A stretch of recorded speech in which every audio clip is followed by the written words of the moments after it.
The chord of a circle, चलो फिर वापस, the chord of a circle of radius 10 centimetre subtend a right angle at the centre, find the area of the corresponding minor and major sector. ठीक हो गया। एक circle लेनी है, अब वो कह रहा chord of a circle of radius, एक कॉर्ड है जिसमें सर्कल की जो रेडियस है वो कितनी दे रखी है हमें, 10 सेंटीमीटर की, ये होगा, ये कॉर्ड है और ये दोनों सर्कल की रेडियस होगी। Subtend a right angle at the centre, तो सेंटर पे एंगल कितना डिग्री का बना देता है, कह रहा 90 डिग्री का। Find the area of the corresponding minor segment, segment नीचे का हिस्सा होता है, ठीक है, ये वाला हिस्सा होता है, तो हमने इसको निकाल के बताने के कितना होगा, तो इसके लिए तुम्हें बताया था मैंने, एरिया ऑफ माइनर सेगमेंट का आंसर हो जाएगा area of sector minus area of triangle. ठीक है, अब एरिया ऑफ सेक्टर कितना होता है, theta upon 360 pi r square, और एरिया ऑफ ट्राइंगल क्या होता है, हाफ बेस इंटू हाइट। ठीक हो गया, थीटा कितना हो जाएगा 90 अपॉन 360, पाई की वैल्यू 3.14 और 10 का माइनस हाफ, बेस की वैल्यू भी 10, हाइट की वैल्यू भी 10, इससे कितने बार कट जाएगा, 4 बार। ठीक है, 3.14 10 का स्क्वायर हो गया 100 अपॉन में कितना 4, ये इससे कितने बार कट जाएगा, 5 बार, कितना हो गया 50। अब इससे ये कट जाएगा कितने बार, 25 बार।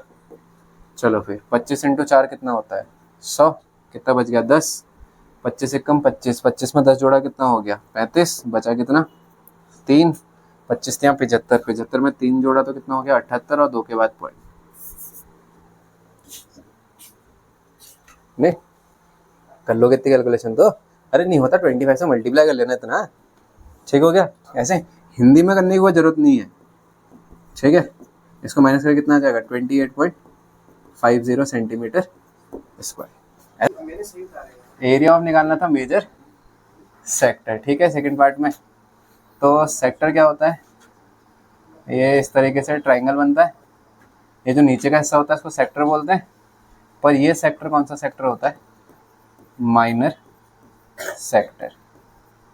तो इस माइनर सेक्टर का एंगल कितने डिग्री का है 90। अब पूरा एंगल कितने का होता है 360, तो ऊपर का जो थीटा होगा वो कितना होगा 360 माइनस 90, आंसर कितना हो जाएगा 270। अब हमें निकालना था एरिया ऑफ मेजर सेक्टर।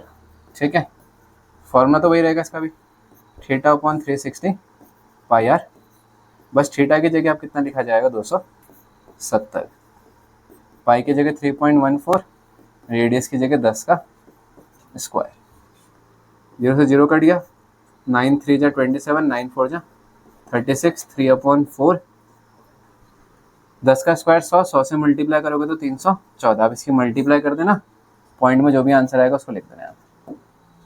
ठीक है मेरी, in a circle of radius 21 centimetre an arc subtends an angle of 60 degree at the centre, find the length of the arc. ठीक है, एक सर्कल और उसने बोला कि जो रेडियस है सर्कल की वो कितनी है 21 सेंटीमीटर। ठीक है, N arc subtends an angle of 60 degree at the centre, centre पे जो एंगल हो कितने सबटेंड कर देती है 60 डिग्री का। Find the length of the arc, length of the arc के नीचे का हिस्सा होता है, तो इसका मतलब पहले पार्ट में अगर तुम्हें लेंथ ऑफ आर्क निकालनी है तो लेंथ ऑफ आर्क का फॉर्मूला होता है कितना, theta upon 360 into 2 pi r. ठीक है, अब थीटा की वैल्यू दी है क्वेश्चन में 60 अपॉन 360 इंटू 2, पाई की वैल्यू 22/7 और रेडियस कितनी दी है 20, कट जाएगा 6 6 36, चलो 7 से कट जाएगा कितने बार 3 बार, 3 2 6, पूरे 6 को कैंसिल कर देगा, आंसर कितना हो जाएगा 22 सेंटीमीटर लिख के आना, सेंटीमीटर स्क्वायर लिख के मत आ जाना। अभी क्या कह रहा, a chord of a circle of radius 15 centimetre subtend an angle of 60 degree at the centre, find the area of the corresponding minor and major segment of the circle. ठीक है, तो एक सर्कल है,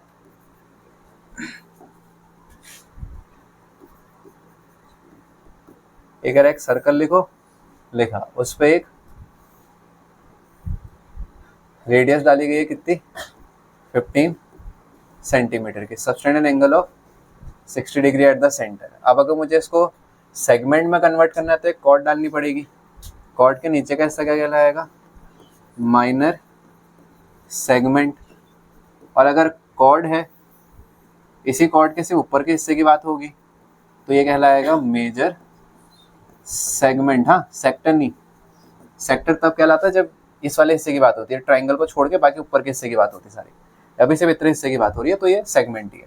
अब पहले पार्ट के लिए तुम करोगे एरिया ऑफ माइनर सेगमेंट, का आंसर होगा area of sector minus area of triangle. ठीक है, अब एरिया ऑफ सेक्टर का फॉर्मूला होता है theta upon 360 into pi r, और इसमें 60 डिग्री का है। 60 डिग्री का मतलब कौन सा ट्राइंगल है, इक्विलेटरल ट्राइंगल। इक्विलेटरल ट्राइंगल के एरिया का फॉर्मूला 4 साइड स्क्वायर। ठीक हो गया। अब थीटा की वैल्यू कितनी रखेंगे, एक रखेंगे भाई थीटा की वैल्यू। थीटा कितना रखा जाएगा 60। ठीक हो गया। 360 वैल्यू कितनी रखेंगे, उतना ही रहेगा। ठीक हो गया। पाई की वैल्यू 3.14। रेडियस की वैल्यू 15। ठीक हो गया। √3 की value 4 as it is. Side यही होगी ट्राइंगल की भी, तो 15 का स्क्वायर। सॉल्व हो जाएगा। वैल्यू रखने की जरूरत नहीं है ना मेरे को, इतना तो आता आएगा। अगर ये भी नहीं होगा तो ऑब्वियस तो बहुत मुश्किल होगा। फिर पार्ट का आंसर निकाल के लाना। अब सेकंड पार्ट में, हाँ, क्या निकालना है हमने, एरिया ऑफ मेजर सेगमेंट ना। तो मेजर सेगमेंट निकालने के लिए हम करेंगे एरिया ऑफ पूरा circle minus area of minor segment. अब एरिया ऑफ सर्कल तो पता होगा कितना, पाई आर स्क्वायर ना। पाई की वैल्यू 3.14 और रेडियस कितना 15। ठीक हो गया आराम से। 15 का स्क्वायर कितना होता है 225। ठीक हो गया। फिर अच्छा, ये वाला पार्ट यहाँ से निकल चुका होगा पहले, तो उसको यहाँ से उठा के यहाँ रखेंगे और सॉल्व करके आंसर बता देंगे उनको जो भी आएगा। ठीक है। अच्छा, ये फिल इन द ब्लैंक ऐसे नहीं छोड़ना है एग्जाम में। पिछले साल एक बच्चा था, मैं ऐसे लिखता था, वो भी ऐसे करता था।